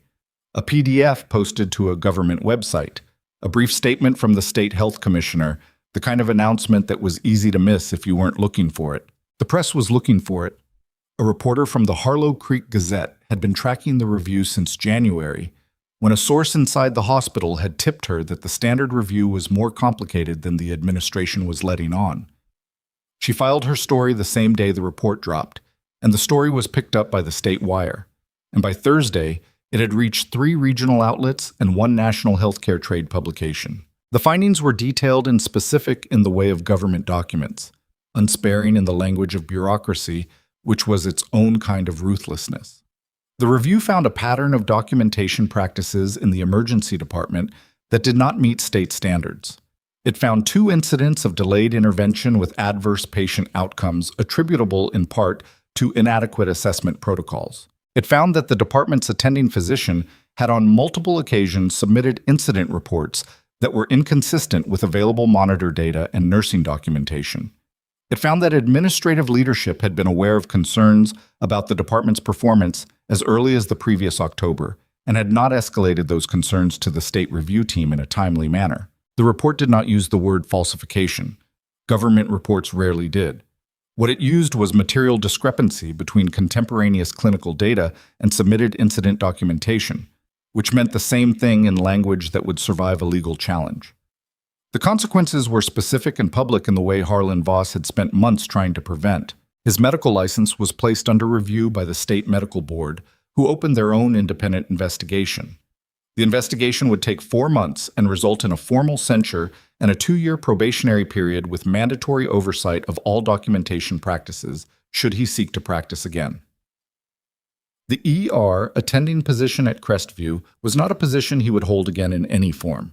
Patricia Holt resigned as hospital director 3 weeks after the report was released, citing personal reasons in the brief statement her lawyer issued. The board of directors accepted her resignation and appointed an interim director and commissioned an independent audit of administrative practices going back 2 years.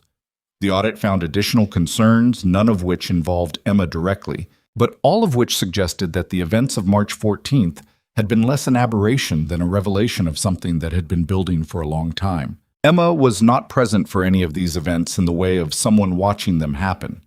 She heard about them the way you heard about things in a small town, through Carol at the nursing station, through the morning shift conversations that carried news the way water carried sediment, through a brief email from Sandra Flug at the state health department, thanking her for her cooperation and noting that her documentation had been essential to the review's findings. She read the email once, filed it, went back to work.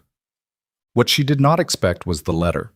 It arrived on a Friday, standard mail, addressed to Emma Calloway at the hospital address, which she had used as her mailing address since the apartment above the hardware store didn't have reliable delivery. Carol brought it back with the morning's department mail and set it on the station without comment, because it was an envelope, and envelopes were not worth commenting on. It was from the U.S. Army Human Resources Command. She opened it at the nursing station with the morning shift in full motion around her, and she read it standing up because sitting down felt like it would make it more significant than she wanted it to be. The letter was formal in the specific way of military correspondence, precise, sequential, no wasted words. It informed her that pursuant to a review initiated by the Office of Major General Marcus Aldridge, her service record had been reviewed in full. It informed her that a commendation that had been recommended and declined 4 years ago was being resubmitted for formal entry into her service record without requiring her acceptance, as the circumstances of the original declination had been reviewed and reclassified. It informed her that her record of service was being amended to include a formal notation of the medical actions she had taken during her final deployment, which had previously been classified and therefore absent from the version of her record visible to civilian licensing bodies. What that meant, in practical language, was that the nursing board would now see not a record with a suspicious gap where her military service had been, but a complete record that explained every clinical skill she possessed and every instinct she had demonstrated, and every decision she had made with the precision that had puzzled Voss and unsettled administrators, and saved the lives of people who never knew how close the margin had been. At the bottom of the letter, below the formal signature block, someone had written 2 lines in pen. Not Aldridge's handwriting, she would have recognized that. Someone in his office, an aide, maybe, someone who had held this letter before sealing it and had decided the formal language wasn't sufficient. Your service was never invisible. It was just waiting for the record to catch up. She folded the letter and put it in her bag. She stood at the nursing station for a moment with the morning around her, Carol updating the board, Brianna handing off her final chart to the incoming nurse, the orderly pushing a breakfast cart toward the patient rooms with the specific, unhurried efficiency of someone who had done this 10,000 times. She thought about what it meant to spend years being exactly as capable as you are and having no institutional language for it. No credential that the room would recognize, no shorthand that translated your actual competence into something the people around you could process. She had lived in that gap for 11 months in Harlow Creek, and for years before that, in a different way, in a different uniform. The gap between what you know you can do and what the institution is willing to believe you can do. Most people lived in that gap their entire careers. Most people never had a helicopter land in their parking lot to close it. She was not naive enough to think that what had happened to her was available to everyone. It wasn't. She had a particular history, particular connections, a particular set of circumstances that had converged in a particular way. Other nurses who made the right call at the wrong moment didn't get a general's intervention. They got the paperwork and they fought it alone for months, and sometimes they won and sometimes they didn't. That wasn't justice. It was just what had happened to her, and she was honest enough with herself to hold both things at once. The gratitude for the outcome and the discomfort about what it required. At 10 a.m. on the Friday, the letter arrived. Brianna Osei found her in the break room between patients. She looked different than she had the morning after. Less like someone managing the aftermath of something, and more like someone who had absorbed it and continued. She had the notebook in her hand, the one from her scrub pocket. "I've been thinking about something you said," Brianna said, "months ago, about stopping fighting the situation and working the problem." Emma poured coffee that was better than the post-midnight version had been. "What about it?" "I used it last week. There was a pediatric case, a 2-year-old, possible ingestion. The parents were panicking and the attending was running behind, and I felt myself start to spiral." She looked at the notebook. "I just stopped and worked the problem. And it went fine. It went better than fine." Emma looked at her. At the notebook, which had more in it than it had a few months ago. At Brianna herself, who had the particular quality of someone becoming the nurse she was going to be and was just beginning to know it. "Good," Emma said. "I wrote it down when you said it," Brianna said. "The whole exchange, because I thought I might need it later." She paused. "I was right." Emma nodded once. This was the transmission that happened in medicine that nobody in administration ever measured or credited. Not the protocols, not the credentialing, not the accreditation metrics, but the actual conveyance of knowledge and composure from one person to another, across shifts and years and the ordinary texture of a floor at midnight. Brianna would carry what she'd learned here to every hospital she ever worked in, and she'd teach it to the nurses who came after her, and the chain of it would run forward in ways neither of them would ever fully trace. That was the work, not the dramatic night, not the helicopter, not the letter in her bag. This. "You're going to be very good," Emma said. Not as a compliment, as an assessment, the way she said everything clinical. Brianna believed her. Emma could tell. Otem. 3 days later, Nora Vasquez called again. This time, Emma was in her apartment above the hardware store, which was quiet at 7 p.m. with the last of the winter light coming through the west-facing window in long flat bars. She was eating soup from a can that she had not bothered to dress up with anything, because she was alone and there was no reason to perform domesticity for herself. She picked up on the second ring. "I have a question," Vasquez said, without preamble. She had never been a preamble person. "And I need you to actually answer it, not deflect." "Ask? Are you staying?" Emma looked at the window, at the light, at the mountain ridge visible above the rooftops of Harlow Creek, still carrying snow at the peaks, even as the valley below showed the first tentative suggestions of spring. Brown grass going uncertain green at the edges, the creek audible at night again, now that the ice had broken. It was a real question. The contract was up in 6 weeks. The staffing agency had already reached out about renewal, which was not something she had expected given the circumstances of the past month, and which she suspected had something to do with the fact that the new interim director was operating under conditions that made good nursing staff more valuable than they had been under the previous administration. She had been turning the question over for days, not anxiously. She had made enough decisions in her life without certain information that uncertainty itself didn't undo her, but seriously, with the weight it deserved. "I don't know yet," she said. That's different from no. Yes, she agreed. It is. Vasquez was quiet for a moment. Then, for what it's worth, I didn't call in those favors because I thought you needed saving. I called them because what was happening to you was wrong, and I had the ability to do something about it, and not doing something would have been a choice I'd have had to carry. Emma set the soup down. I know. Are we good? She thought about 3 years of silence and what had caused it, and whether what had caused it was something she could explain to Vasquez or only to herself. She had left the military carrying a weight she hadn't known how to distribute, and the weight had included the people in it. Not because they had done anything wrong, but because proximity to them meant proximity to the version of herself she was trying to put down for a while. That hadn't been fair to Vasquez. She knew that now with more clarity than she'd had 4 years ago. We're good, Emma said. Another silence, shorter this time. Okay, Vasquez said. Good. And then, because she was Vasquez, also your soup is getting cold. How do you sit? I can hear the can. The laugh again, the real one. Call me when you decide about the contract. She hung up. Emma picked up the soup, ate it cold because it didn't matter much either way, and looked at the mountain ridge going dark as the last light fell off it, and sat with the specific quiet of a life that was not simple but was hers, in a way it had not felt for a long time. What? She stayed.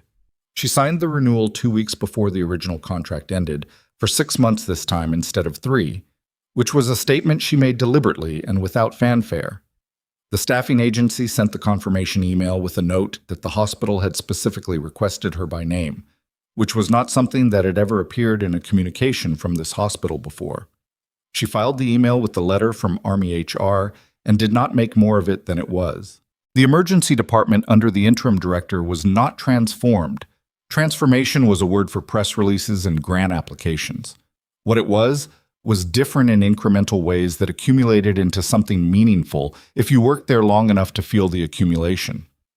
The incident reporting system was audited. A new protocol established that attending sign-off for documented life-threatening emergencies could occur within 15 minutes of intervention rather than prior to it, which was not a perfect solution, but was a functional one that acknowledged the reality of how emergencies actually operated. Crane was made acting department lead pending a formal search, which everyone knew was going to result in Crane getting the permanent position, because he was good, and he was present, and the department needed both. He asked Emma, in the specific awkward way of a young doctor who was not entirely sure how to address a nurse who had more clinical experience than he did, if she would be willing to run a quarterly case review with the nursing staff. Not a formal training, just a review. Walk through complex cases, talk about decision points, put the clinical reasoning on the table in a room where people could look at it. She said yes. The first one was on a Tuesday afternoon in April, in the same conference room where Rourke had submitted his documentation, and 9 nurses came, which was more than she had expected, and the conversation ran 40 minutes over the allotted hour, which was the best possible outcome for that kind of thing. Brianna sat in the front and filled 4 pages of the notebook. A nurse named Terrence, who had been at Crestview for 7 years, and who Emma had thought of as competent but disengaged, asked 3 questions that were genuinely excellent and showed he had been paying more attention than his affect suggested. People contained more than they displayed. She had known this for years. It was still worth being reminded of. Marcus Webb was discharged on a Wednesday, 8 days after admission. Emma wasn't on shift when it happened, but she heard about it from Carol, who had been at the nursing station when the Webbs came through on their way out, and Dana Webb had stopped and asked if Emma was working. She hadn't been. Dana Webb had left a card at the nursing station. A paper card, handwritten, the kind of card that required going to a store and choosing an envelope and writing something out with a pen, which was not how people communicated anymore, unless they meant it. Emma read it in the break room between patients on her next shift. It said, "He asked us who saved him. We told him a nurse named Emma. He said he wants to be a doctor when he grows up. We think he means it. Thank you for giving us the chance to find out." She read it once. Then she put it in her bag with the letter and the state health department email. Not because she was building an archive, but because some things deserved to be carried for a while. She went back to work. What she understood in the months that followed, not in a single moment, but in the accumulation of shifts and cases and the slow rebuilding of a department that had been running on fear and was learning to run on something else, was that the night of March 14th had not made her who she was. She had already been that person. She had been that person in uniform in places that would never appear on a map in a civilian context, making decisions in the dark with incomplete information and imperfect equipment and the specific, unreasonable hope that precision and care could be enough. She had been that person in 11 months of quiet shifts in a Montana hospital, flagging cardiac presentations and protecting nerve branches and facial lacerations, and sitting with frightened patients in the particular dark of 3 a.m. The night had not created her capability. It had just made it visible to the people who had been standing close enough to see her every day and had still somehow managed not to. That was the thing about being underestimated that nobody told you. It was not primarily about the people doing the underestimating. Their limitations were their problem, not yours. The real question was what you did with your capability in the space the world gave you, whether that space was acknowledged or not. Whether you kept doing the work even when the room wasn't looking. Whether you stayed who you were when the institution tried to convince you that who you were was insufficient. Emma Calloway had stayed. She had stayed at the bedside of a dying teenager with no authorization and a clear conscience and 2 decades of training that nobody in that room had known she possessed. She had stayed in a parking lot while a hospital tried to build a case against her. She had stayed on a floor that had suspended her and walked back through its doors anyway because there were patients in it who needed her more than she needed the comfort of walking away. She was not a hero in the way that word got used. The clean, unambiguous, made-for-narrative version of a person who makes the right choice at the right moment and receives appropriate recognition and moves on. She was a woman who had made mistakes she didn't talk about and carried losses she hadn't finished processing and had days where the weight of everything she'd seen pressed down in ways that didn't resolve by shift's end. She was a person who had run away from one version of herself and discovered that the running hadn't worked because you could change your name and your city and your contract, and you could not change what you knew or what you were capable of, or the fact that those things would eventually be required of you. What she had learned, not in one night but over the full span of the months before and after it, was that quiet strength was not the same as hidden strength. Quiet meant you didn't need the room to see you to do what needed doing. It didn't mean the room never found out. It just meant that your reason for doing it was never about the room. The room found out eventually. It usually did. And when it did, you didn't rearrange yourself around its recognition. You let it settle, and you nodded, and you went back to work. Because the work was the point. It had always been the point. On a Tuesday morning in May, with the last of Harlow Creek's winter finally releasing its grip on the valley, and the mountains going green in the altitude where snow had been, Emma Calloway arrived at the start of her shift, poured a cup of coffee that was better than it used to be because someone had finally fixed the break room machine, reviewed the board, checked on her patients, and went to work. She did not need anyone in that building to know what she had done, or who she had been, or what it had cost to become the person standing in those scrubs with that particular steadiness in her hands. But she knew. And somewhere in a recovery room 2 weeks earlier, a 16-year-old boy had taken a full breath with both lungs and decided, in the quiet way that young people decided things that turned out to be permanent, what he wanted to do with his life. And in a cardiologist's office in Harlow Creek, a 61-year-old man was recovering from surgery he had almost not lived to need because someone had written 2 lines in a discharge note at the end of a long shift and meant them. And in a notebook, in a second-year nurse's scrub pocket, a sentence waited to be passed forward to someone who hadn't arrived yet. None of it loud. None of it clean. All of it real. That was enough. That had always been enough.